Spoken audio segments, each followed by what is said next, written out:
నమస్కారం. Bahujan times news కి స్వాగతం. హెడ్లైన్స్ చూద్దాం.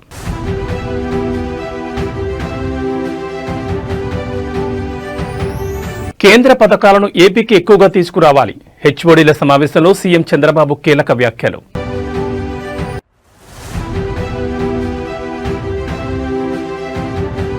స్టార్టప్లకు సీఎం రేవంత్ రెడ్డి భారీ గుడ్ న్యూస్. ఫండింగ్ పై కీలక ప్రకటన.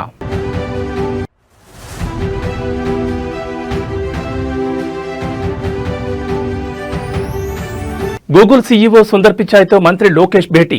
పలు కీలక అంశాలపై చర్చ.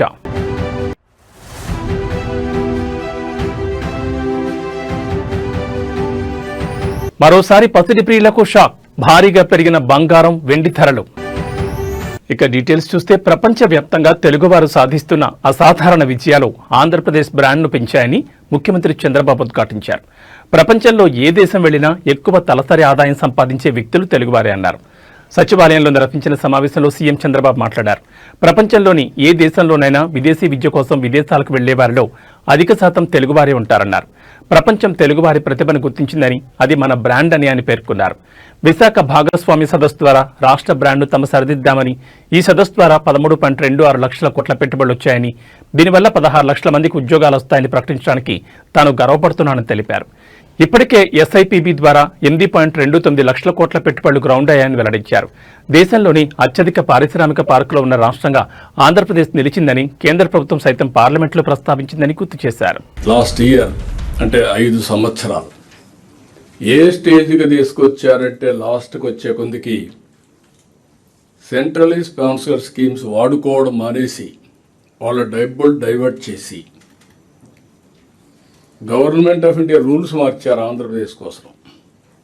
ఆ రూల్స్ ఏ విధంగా మార్చారంటే, మీరు ఎస్క్రో అకౌంట్ పెట్టండి, మీకు డబ్బులు ఇస్తాం, పనిచేయండి, యూసీసీ ఇవ్వండి, మళ్ళీ అకౌంట్కే పంపిస్తాం. అంటే డైవర్ట్ చేయడానికి వీలు లేకుండా కొత్త విధానం తీసుకొచ్చారు. ఆంధ్రప్రదేశ్ జరిగిన అవకతవకల కోసం ఉండే అడ్మినిస్ట్రేషన్ మనం గుర్తుపెట్టుకోవాలి. ఇది ఈ సంవత్సరం మనం మ్యాక్సిమం సెంట్రలీ స్పాన్సర్ స్కీమ్స్ తీసుకురావాలి. దానికి కూడా ఏం చేయాలో మనం వర్కౌట్ చేయాల్సిన అవసరం ఉంది. దేశం కోసం మనం చాలాసార్లు చెప్పాం. ఈరోజు మీరు చూస్తే AP brand very strong brand. ఇది over a period of time AP brand weak కావడమే కాకుండా డ్యామేజ్ అయ్యింది. మీరందరూ గుర్తుపెట్టుకోవాల్సిన ఒక వ్యక్తి యొక్క ప్రవర్తన వల్ల over a period of time ఆయన పరపతి పెరుగుతుంది. హైదరాబాద్ కేవలం స్టార్టప్ హబ్గా ఎదగడమే కాదని, ఆ కంపెనీలు యూనికార్న్ కంపెనీలుగా ఎదగాలని, అందుకోసం రాష్ట్రంలో ఒక మంచి ఎకోసిస్టమ్ను సృష్టించాలనుకుంటున్నామని ముఖ్యమంత్రి రేవంత్ రెడ్డి అన్నారు. స్టార్టప్ల కోసం తమ ప్రభుత్వం 1000 కోట్లతో స్టార్టప్ ఫండ్ ఏర్పాటు చేస్తుందని చెప్పారు. హైదరాబాద్ టీ హబ్లో గూగుల్ స్టార్టప్ ప్రారంభోత్సవ కార్యక్రమంలో సీఎం పాల్గొని మాట్లాడారు. స్టార్టప్లను ఫుట్బాల్ ఆటతో పోల్చారు. నేను ఫుట్బాల్ ఆడతానని, ఫుట్బాల్లో సమిష్టి కృషి అవసరం, పట్టుదలతో సాధన చేయాలి, ఇది టీం వర్క్, చివరికి గెలుపు చాలా ముఖ్యమని అన్నారు. స్టార్టప్ కూడా అదేవిధంగా ఉండాలని సూచించారు. తెలంగాణ ప్రభుత్వం గూగుల్కు అవసరమైన సహకారం అందించడానికి సిద్ధంగా ఉందని చెప్పారు. హైదరాబాద్లో ఉన్న అగ్రస్థాయి స్టార్టప్స్లో గూగుల్ ఒకటని ఆయన చెప్పారు. మీరు యువకులు, శక్తివంతులు, సాధారణంగా మీరు మీ కలలను సాకారం చేసుకోవాలనుకుంటారు. ఈ సందర్భంగా మీకు స్ఫూర్తిని కలిగించే ఒక విషయం చెప్తా. ఉన్నతాశయాలతో 1998లో ఇద్దరు స్టాన్ఫోర్డ్ యూనివర్సిటీ మిత్రులు కలిసి కాలిఫోర్నియాలో ఒక గ్యారేజ్లో ఓ స్టార్టప్ను ప్రారంభించారు. అదే నేటి ప్రఖ్యాత గూగుల్ కంపెనీగా అవతరించిందని వ్యాఖ్యానించారు. తెలంగాణ భవిష్యత్ అభివృద్ధిని ఆకాంక్షించి ప్రపంచానికి తెలంగాణ బ్రాండ్ను పరిచయం చేయాలని గత 2 రోజులు తెలంగాణ రైజింగ్ 2047 గ్లోబల్ సమ్మిట్ను నిర్వహించామన్నారు. 1,000 crore startups, 1,000 crore startup of fund of funds. Use these resources, use these funds and become the next Google. Only one suggestion is that you have to become one more Google from Hyderabad, Telangana, or at least $1 billion. ప్రముఖ అంతర్జాతీయ సంస్థ Google CEO Sundar పిచాయ్తో రాష్ట్ర IT విద్యాశాఖల మంత్రి నారా లోకేష్ భేటీ అయ్యారు. విశాఖపట్నంలో ఏర్పాటు చేయనున్న Google AI data centre పనుల పురోగతి గురించి సుందర్తో సమావేశమై చర్చించారు. ఈ సందర్భంగా మంత్రి నారా లోకేష్ మాట్లాడుతూ డ్రోన్ సిటీలో అసెంబ్లింగ్ యూనిట్ ఏర్పాటు చేయాలని అన్నారు. విశాఖపట్నంలో $15 బిలియన్ పెట్టుబడులను పెట్టేందుకు గూగుల్ సంస్థ ముందుకు రావడం పట్ల హర్షం వ్యక్తం చేశారు. Google AI data centre project పనులను ప్రారంభించడం, అందుకు ప్రణాళికలను అమలుపరచడం గురించి గూగుల్ సీఈఓతో పాటు సంస్థ ఉన్నత స్థాయి ప్రతినిధులతో మంత్రి లోకేష్ సమాలోచనలు జరిపారు. విస్ట్రాన్ న్యూ వెబ్ కార్పొరేషన్ ద్వారా డేటా సెంటర్ సర్వర్ తయారీ ఎకోసిస్టమ్ను ప్రోత్సహించాలని వారికి మంత్రి విన్నవించారు. ఏపీలో రాబోయే డ్రోన్ సిటీ ప్రాజెక్టులో డ్రోన్ అసెంబ్లీ, క్యాలిబ్రేషన్, టెస్టింగ్ యూనిట్ను ఏర్పాటు చేయాలని కోరారు. విశాఖపట్నంలో భారీ పెట్టుబడులను పెడుతున్నందుకు గాను గూగుల్ సీఈఓతో పాటు భేటీలో పాల్గొన్న Google cloud CEO Thomas Kurian, global networking and infrastructure vice president Vikas కోలియాలకు ధన్యవాదాలు తెలియజేశారు. ఈ సందర్భంగా గూగుల్ సీఈఓ సుందర్ పిచై మాట్లాడుతూ దేశంలో క్లౌడ్ రీజియన్ల విస్తరణకు ప్రాధాన్యం ఇస్తున్నామని అన్నారు. అంతేకాకుండా గూగుల్ ఫర్ స్టార్టప్స్ యాక్సిలేటర్స్ ద్వారా భారత్లో స్టార్టప్ కంపెనీలకు తమ సంపూర్ణ మద్దతు అందిస్తున్నామని వివరించారు. తమ సంస్థ విశాఖపట్నంలో ప్రకటించిన $15 బిలియన్ విలువైన ఏఐ డేటా సెంటర్ అమెరికా ఇతర దేశాల్లో అతిపెద్ద ఎఫ్డీఐ కానుందని వెల్లడించారు.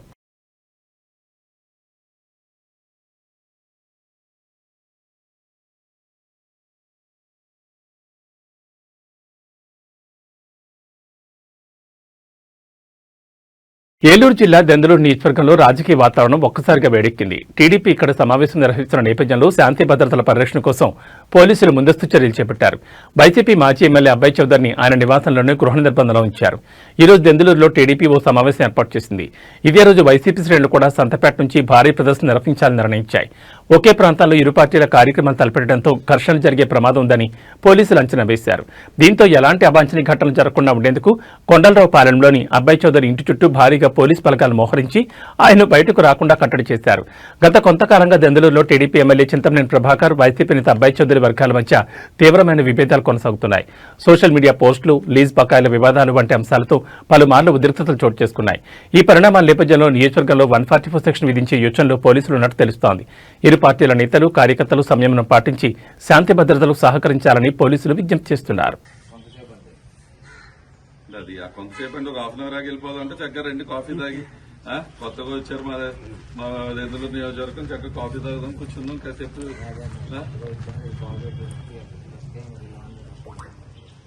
కాంట్రాక్టర్ విషయం మేమే ఏడు చేసాం సార్, మేము దెందులూరు మా ప్రోగ్రామ్కి వెళ్దాం అంతే. అంటే ఇప్పుడు వేరే చాటికి వెళ్తామంటే కూడా వెళ్ళకుండా కాసేపు ఇక్కడ ఉండండి అంటే మేము డిపార్ట్మెంట్ రెస్పెక్ట్ అవ్వకుండా ఉండేవాళ్ళం ఏం కాదు కదా. కానీ మా ఎక్స్ప్రెషన్ మేము చేయాలి కదా. ఇప్పుడు ఈ రోజు మేము 50,000 సంతకాలు సేకరించి వచ్చి దెందులూరులో, అంటే ఈ దెందులూరు నియోజకవర్గంలో 50,000 మంది ఈ ప్రైవేట్ కాలేజ్ ప్రైవేట్ కాలేజ్ ని ప్రైవేటైజేషన్ చేయటం కరెక్ట్ కాదని చెప్తా ఉన్నారు. మెడికల్ కాలేజ్ నేనేం చేయట్లా, అవి తీసుకెళ్లి అక్కడ మా జిల్లా ఆఫీస్కి పంపించే కార్యక్రమం అంతే. రాజశేఖర రెడ్డి గారు దండేసి మేము మా హెడ్ క్వార్టర్స్కి వెళ్ళి అక్కడ రాజశేఖర రెడ్డి గారికి దండేసి మేము అక్కడి నుంచి లాంచ్ చేసి వెళ్ళిపోతాం సార్. మాకి మేము ఎవరితో గొడవ పట్టడానికి వెళ్తా, ఎవరితో గొడవ పడం. నా ఇంట్లో నేను ఎటో కూర్చునే ఉంటాను సార్. మీరు చెప్పిన మీరే గెస్ట్ కాబట్టి మిమ్మల్ని కూర్చోబెడతానని చెప్తున్నా. సారాలు కాఫీలు టీ ఏదని ఇప్పిండి. పల్నాడు జిల్లా సత్తెనపల్లిలో అపవిత్రమైన సంఘటన చోటు చేసుకుంది. పట్టణంలోని 2 పురాతన ఆలయాలను లక్ష్యంగా చేసుకుని దొండగులు చోరీకి పాల్పడ్డారు. పట్టణంలోని శివాలయం అలాగే వేణుగోపాల స్వామి గుడిలో దొంగలు హుండీలను పగలగొట్టి అపహరించుకుపోయారు. ఈ 2 ఆలయాలు చారిత్రక ప్రాధాన్యత కలిగిన కావడంతో ఈ చోరీ ఘటన స్థానికంగా తీవ్ర కలకలం సృష్టించింది. రాత్రి వేళలో ఆలయాల తలుపులు పగలగొట్టి లోపలికి ప్రవేశించిన దొంగలు భక్తులు సమర్పించుకున్న కానుకలు ఉండే హుండీలను ఎత్తుకెళ్లారు. దొంగతనానికి పాల్పడిన విధానం, వారి ముఖాలు ఆలయ ప్రాంగణంలో ఏర్పాటు చేసిన సీసీ కెమెరాలో స్పష్టంగా రికార్డయ్యాయని పోలీసులు తెలిపారు. సీసీ ఫుటేజ్ ఆధారంగా కేసు నమోదు చేసి నిందితులను పట్టుకునేందుకు గాలింపు చర్యలు చేపట్టామన్నారు. ఈ చోరీ ఘటనపై స్థానిక భక్తులు, ఆలయ కమిటీ సభ్యులు తీవ్ర ఆందోళన వ్యక్తం చేస్తున్నారు. పట్టణంలో పురాతన ఆలయాలకు కూడా రక్షణ కరువైందని వాపోయారు. తక్షణమే దొంగలను పట్టుకుని హుండీలను, ఆలయ సొమ్మును తిరిగి స్వాధీనం చేసుకోవాలని డిమాండ్ చేశారు. గతంలో కూడా సత్తెనపల్లిలో దొంగతనాలు జరిగాయని, వాటికి సంబంధించిన వీడియోలు కూడా ఉన్నాయన్నారు. పోలీసులు సీసీ కెమెరాల దృశ్యాలను పరిశీలిస్తున్నారని పేర్కొన్నారు. అయితే సత్తెనపల్లిలో చోటు చేసుకున్న ఈ వరుస దొంగతనాల పట్ల ప్రజల్లో భయాందోళన నెలకొంది. దోషులను త్వరగా పట్టుకోవడంతో పాటు ఆలయాలకు భద్రతను పెంచాలని ప్రజలు కోరుతున్నారు.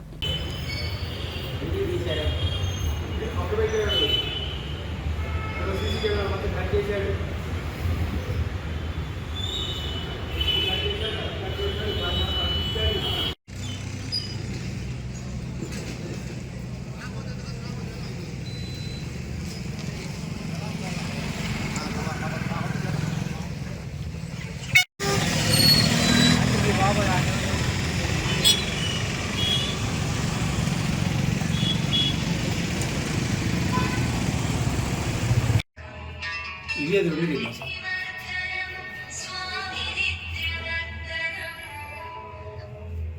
మేడం గారు అవునమ్మా, అవునమ్మా, రాత్రి దొంగలు పడ్డారు, శివాలయంలో పడ్డారు, వేణుగోపాల స్వామి గుడిలో పడ్డారు. ఉండీలు అసలు కట్ చేశారు మేడం, మిషన్లో పెట్టి.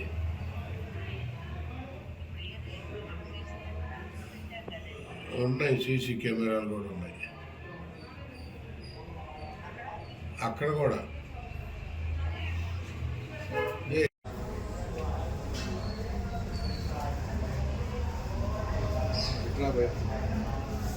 పంచాయతీ ఎన్నికల నేపథ్యంలో గ్రామాల్లో ప్రచారం జోరుగా సాగుతోంది. ఇప్పటికే తొలి విడత ఎన్నికల ప్రచారం ముగియగా ప్రస్తుతం రెండో మూడో విడత ఎన్నికల ప్రచారం సాగుతోంది. ఈ క్రమంలో స్టేషన్ ఘన్పూర్ నియోజకవర్గంలో బీఆర్ఎస్ అభ్యర్థుల ప్రచారాన్ని ఎమ్మెల్యే కడియం శ్రీహర్ అడ్డుకున్నారు. ఎమ్మెల్యే పర్యటన పేరుతో పోలీసులు బీఆర్ఎస్ కార్యకర్తలను ప్రచారం చేసుకోనివ్వకుండా అడ్డుపడుతున్నారు. ఈ నేపథ్యంలో హనుమకొండ జిల్లా ఐనవోలు మండలం గర్మెళ్లపల్లి గ్రామంలో బీఆర్ఎస్ కార్యకర్తలు ఆగ్రహం వ్యక్తం చేశారు. కడియం సారు మనది ఏ పార్టీ, కాంగ్రెస్ హామీలు ఏమయ్యాయని రాసిపెట్టి ఉన్న ప్లకార్డులతో నిరసనకు దిగారు. గర్మెళ్లపల్లి గ్రామ ప్రజలకు నమస్కారాలు. మా భార్య ఎస్సీ రిజర్వ్ కావడం వల్ల మా భార్యను సర్పంచ్ అభ్యర్థిగా నిలబెట్టినాను. మేము ప్రచారం కోసం పోదామని వచ్చిన అక్క చెల్లెలందరికీ, అన్నదమ్ములందరికీ టిఫిన్ చేయిస్తుండగా మా కాంగ్రెస్ టీఆర్ఎస్ పార్టీలో గెలిచి బిడ్డ కోసం లబ్ధి పొంది బిడ్డ ఉపాధి కోసం కాంగ్రెస్ పార్టీలోకి చేరడం జరిగింది. అతని ర్యాలీ కోసం వచ్చిన కడియం గారి బందోబస్తుకు వచ్చిన పోలీసు వాళ్ళు మమ్మల్ని టిఫిన్ చేయకుండా మీరు 1 కిలోమీటర్ దూరంలో ఉండండి మీరు అని తరిమి కొట్టిండ్రు. మమ్మల్ని టిఫిన్ కూడా చేయకుండా మీ ప్రచారం మీరు చేసుకోండి, మేము పర్మిషన్ ఉందని వాళ్ళకు పైనుంచి అధికారంలో ఉందని ప్రెషర్ చేసి మమ్మల్ని మా కార్యకర్తలను ఇబ్బంది పెట్టవద్దు.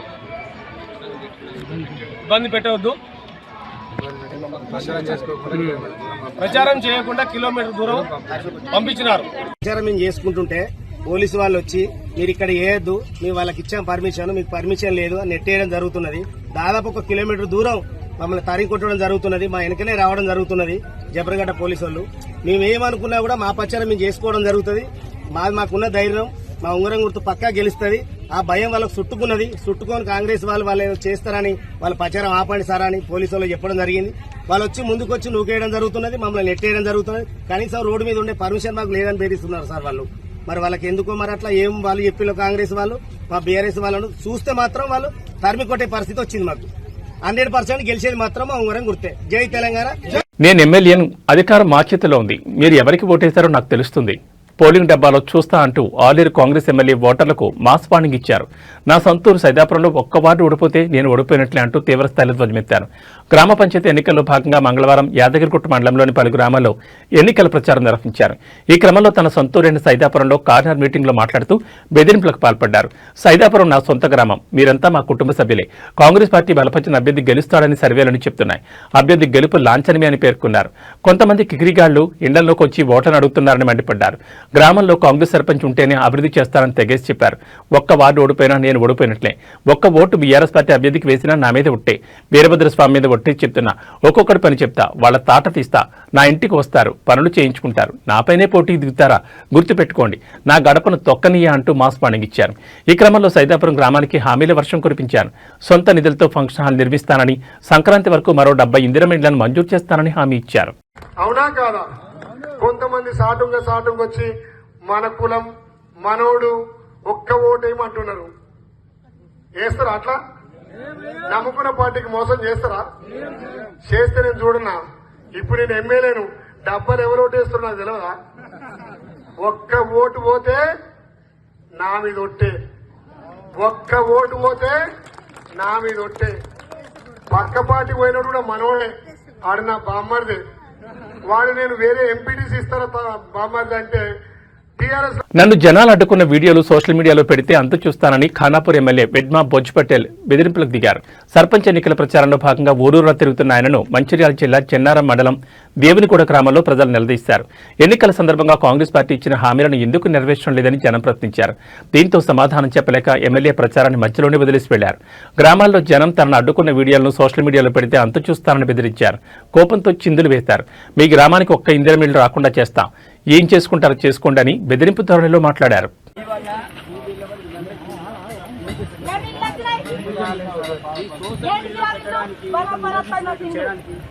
వాగ్దానాలు చేయకండి, గరీబులను ఇబ్బంది పెట్టకండి. ఆపిండ్రు మర్యాద చెప్పిండ్రు పాప ఆమె సీట్ ఎవరికి ఇచ్చిండ్రు, ఎవరికి ఇచ్చిన సీట్ నేనే మీరేదో పాప ఆమె ఆపిందని నేను ఆగితే మీరు సోషల్ మీడియాలో పెట్టడానికి చేసేస్తే ఇల్లు రాకపోతే మీరు బాధ్యత వహించాలి. నేను కొన్ని విషయాలు మేము పెట్టేస్తాం. నేను ఈ రోజు ఒకవేళ చెప్తున్నాను ఇది సోషల్ మీడియాలోకి వచ్చిందనుకో, నేను ఇక్కడ ఒక ఇల్లు కూడా ఏం చేస్తాను ఏమైనా అయ్యే ఊరికే ఉంది సోషల్ మీడియాలో పెట్టడానికి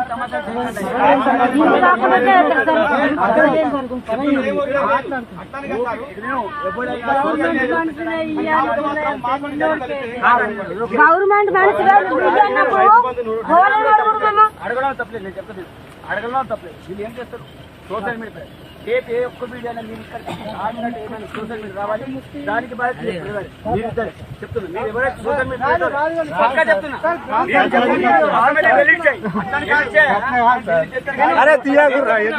మంత్రి దుద్దుల శ్రీధర్ బాబును ఉద్దేశిస్తూ మాజీ ఎమ్మెల్యే పుట్టా మధు అభివృద్ధి పనుల విషయంలో విమర్శలు చేశారు. మందన నియోజకవర్గంలో అభివృద్ధి జరగలేదంటూ తెలిపారు. మంత్రి శ్రీధర్ బాబు తండ్రి శ్రీధర్ బాబు మందనలో ఒక్క వంతెన కూడా కట్టలేదని, మందనలో పివి నరసింహారావు తర్వాత కేసీఆర్ ముఖ్యమంత్రి అయ్యాక మందనలో అనేక చెక్ డ్యాంలు, బ్రిడ్జిలు నిర్మించారని తెలిపారు.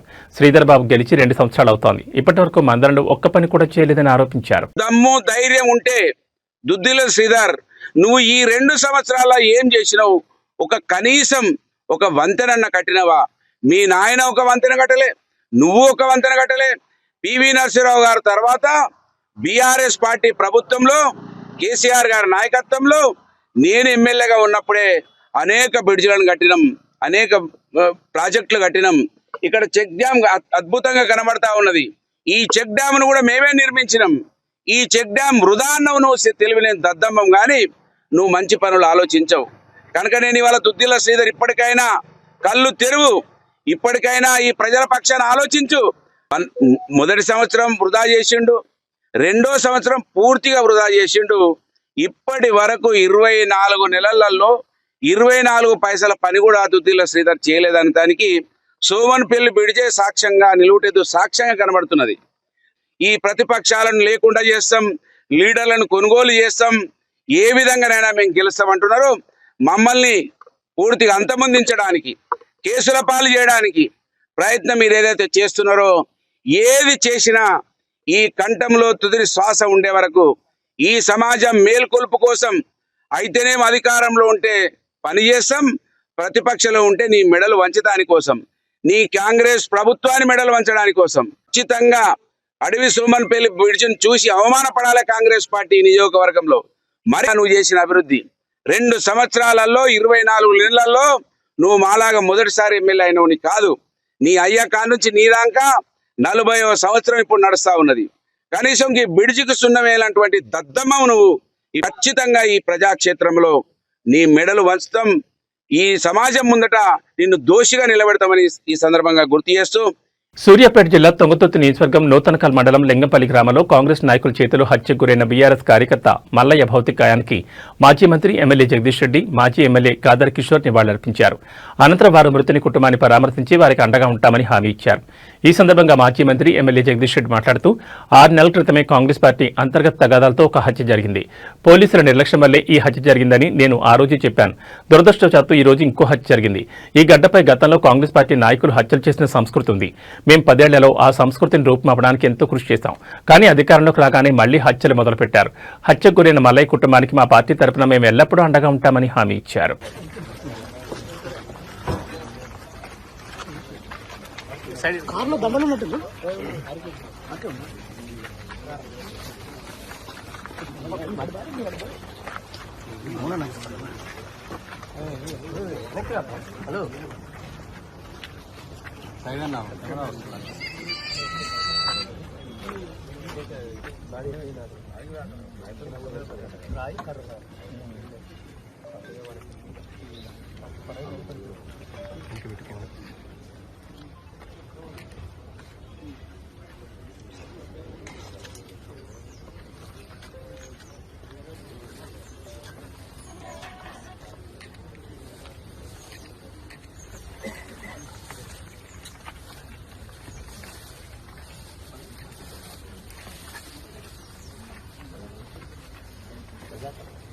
ఆరు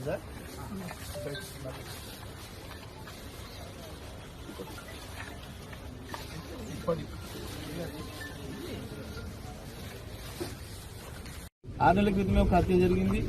అది కాంగ్రెస్ పార్టీ అంతర్గత తగాదాలతోనే జరిగింది. మేము ఆ రోజే చెప్పినాం, నేను ఆ రోజే బహిరంగంగా చెప్పినా, ఇది పోలీసుల వైఫల్యం తప్ప ఇంకొకటి కాదు. మీరు ఉదాసీనంగా ఉంటే ఇదే రకంగా కొనసాగుతాయనే మాట. అందుకే మళ్ళీ చెప్తున్నా, నేను ఇటువంటి కేసుల్లో పోలీసులు తీవ్రంగా స్పందించకపోతే, కఠినమైన చర్యలు తీసుకోకపోతే అవి కొనసాగుతాయి. ఈ ప్రాంతంలో గతంలో ఆ సంస్కృతి ఉంది. ఆ సంస్కృతిని రూపుమాపడానికి మేము 10 ఏళ్లు చేసిన కృషిని ఇవాళ మళ్లీ కాంగ్రెస్ పార్టీ నాశనం చేస్తుంది. జిల్లాలో ఉండే ప్రజలు, ప్రజాస్వామికవాదులు, ఇతర పార్టీల నాయకులందరూ కూడా నేను విజ్ఞప్తి చేస్తా ఉన్నా, ఈ విషయంలో అందరం కూడా ఏకం కావాల్సిన అవసరం ఉంది. కాంగ్రెస్ మూర్ఖ వైఖరిని ఎండగట్టాల్సిన అవసరం ఉంది. ప్రజల్లో కాంగ్రెస్ గుండాయిజాన్ని వ్యతిరేకిస్తూ పెద్ద ఎత్తున ఉద్యమాలు చేయాల్సిన అవసరం కూడా వస్తూ ఉంది. తప్పకుండా మనం అందరం కూడా పనికి పూనుకోవాలని చెప్పి విజ్ఞప్తి చేస్తూ, మేము మా ఉప్పల మల్లయ్య, మా కార్యకర్త కుటుంబానికి పూర్తి స్థాయిలో అండగా ఉంటాం. మా కార్యనిర్వాహక అధ్యక్షులు కేటీఆర్ గారు కూడా మాట్లాడి వారు వస్తారని చెప్పి చెప్పడం జరిగింది. కానీ ఇవాళ ఉన్న పరిస్థితులలో ఒకవైపు ఎన్నికలు జరుగుతూ ఉన్నాయి, ఇంకా ఉద్రిక్తతలు పెరిగే అవకాశం ఉంది అని చెప్పి మేమే వద్దని చెప్పడం జరిగింది. మరి తొందరలోనే వచ్చి ఆ కుటుంబాన్ని పరామర్శించి పార్టీ నుంచి పూర్తిగా ఆ కుటుంబాన్ని ఆదుకోవడానికి కావాల్సిన కార్యక్రమాలు కూడా మేము చేస్తాం. మరి ఇటువంటి దాడుల్ని అందరూ కూడా ఖండించాలని చెప్పి విజ్ఞప్తి చేస్తాం. 2 రోజులుగా కాస్త తగ్గుముఖం పట్టిన బంగారం వెండి ధరలు బుధవారం అప్డేట్ అయ్యాయి. బంగారం వెండిపై భారీగా పెరిగింది. మన భారతీయ సంప్రదాయంలో బంగారానికి అత్యంత ప్రాధాన్యత ఇస్తారు. హిందూ సంప్రదాయంలో ప్రత్యేక స్థానం ఉంది. ఈ మధ్య కాలంలో నుంచి విపరీతంగా పెరుగుతున్న ధరలు ఇప్పుడు మరింతగా ఎగబాకాయి. దేశీయంగా 24 క్యారెట్ల 10 గ్రాముల బంగారంపై ₹870 వరకు పెరిగిగా, అదే 22 క్యారెట్ల 10 గ్రాముల బంగారంపై ₹800 వరకు పెరిగింది. ఇక వెండి విషయానికి వస్తే కిలో వెండిపై ఏకంగా ₹9,000 పెరిగింది. దీన్ని బట్టి చూస్తే వెండికి ఎంత డిమాండ్ ఉందో అర్థమైపోతోంది. వెండిని చాలా వాటిలో ఉపయోగిస్తున్నారు. ముఖ్యంగా ఎలక్ట్రిక్ వాహనాలు, ఇతర పరికరాల్లో సిల్వర్ను అధికంగా ఉపయోగిస్తుండటంతో బంగారంతో సమానంగా పరుగులు పెడుతోంది. ప్రస్తుతం బంగారం, వెండి కొనాలంటేనే భయపడే రోజులొచ్చాయి. ధర పెరిగిన తర్వాత వెండి కిలో ధర 1,99,000గా ఉంది. అదే హైదరాబాద్, చెన్నై, కేరళ రాష్ట్రాల్లో అయితే భారీగా ఉంది. ఇక్కడ కిలో వెండి ధర 2,07,000 వద్ద కొనసాగుతోంది.